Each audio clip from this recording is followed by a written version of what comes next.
Assalamualaikum warahmatullahi wabarakatuh. Halo anak-anak semua. Hari ini kita akan belajar tema 2, subtema 3, pembelajaran ke-1. Bagaimana? Sudah siap untuk belajar hari ini? Kalau sudah siap, mari kita mulai belajarnya ya. Coba perhatikan gambar yang ada di hadapan kalian. Nah, pada gambar ini daerahnya tampak berkabut. Kira-kira mengapa ya pada gambar tersebut daerahnya tampak berkabut? Nah, ini bukan kabut seperti pada daerah-daerah dataran tinggi atau pada daerah yang dingin.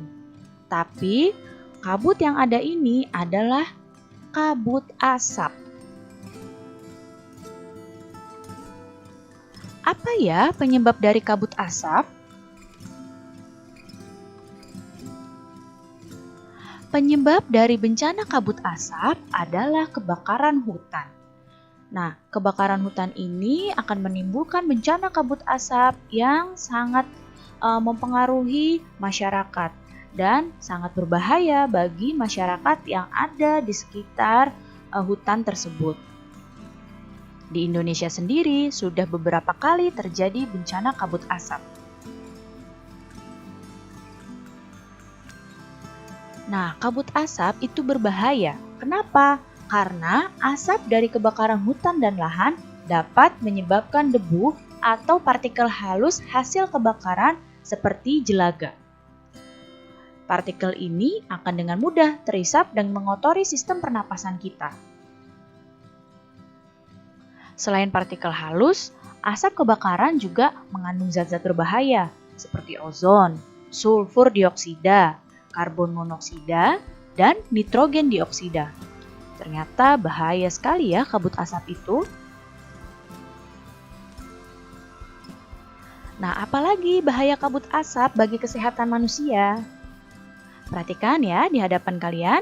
Yang pertama, bahaya dari kabut asap bisa menyebabkan iritasi pada mata, pada hidung, dan tenggorokan.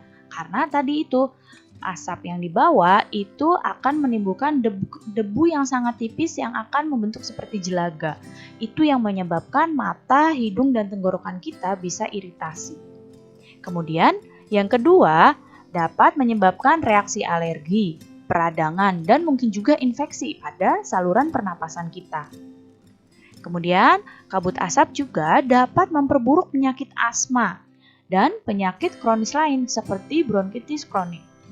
Orang yang penyakit asma di udara yang bersih saja dia suka sulit untuk bernapas, apalagi di daerah yang terkena kabut asap akan semakin sulit dia bernapas.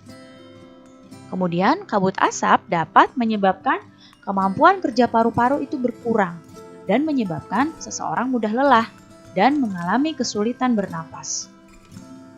Bahaya kabut asap yang lain adalah menyebabkan polusi pada air bersih, pada tanaman sayuran, pada buah-buahan, dan pada makanan yang tidak ditutup.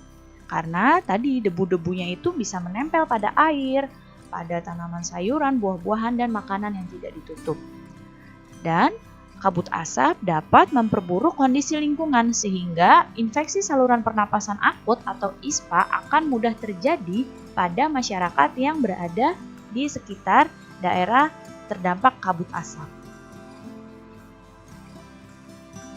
Nah, bagaimana ya cara melindungi diri dari bahaya kabut asap seandainya kita berada di daerah yang dekat atau daerah yang terdampak dari bencana kabut asap?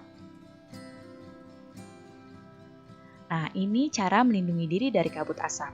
Yang pertama, jika kalian berada di daerah yang terkena kabut asap, kalian sebaiknya menghindari atau mengurangi aktivitas di luar rumah atau di luar gedung. Kemudian, selalu memakai masker jika harus pergi keluar rumah.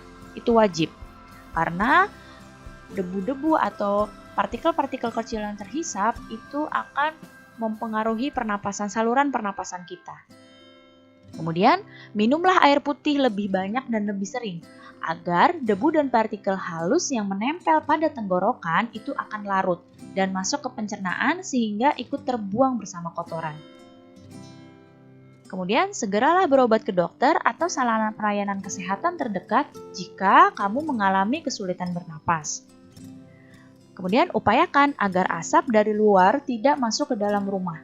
Namun jika sudah kondisinya parah, asap pasti akan masuk ke rumah juga. Kemudian jangan lupa untuk menutup tempat penampungan air minum dan makanan agar makanan dan minuman itu terlindung dengan baik dari asap.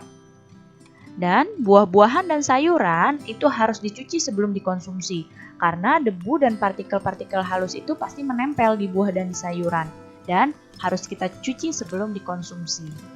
Jadi ini ya cara melindungi diri dari kabut asap. Nah, bernapas itu merupakan kebutuhan utama makhluk hidup. Oleh karena itu, penting bagi kita untuk menjaga kesehatan organ pernapasan. Beberapa cara dapat kita lakukan untuk menjaga organ pernapasan kita agar tetap sehat. Apa saja cara-caranya? Berikut beberapa caranya. Yang pertama, menggunakan masker saat berada di daerah yang mengalami pencemaran udara.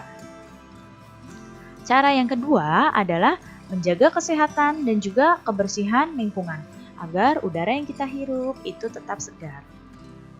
Dan menanam pohon di lingkungan sekitar, karena pohon itu akan memproduksi oksigen yang akan membuat pernapasan kita atau udara juga menjadi lebih segar.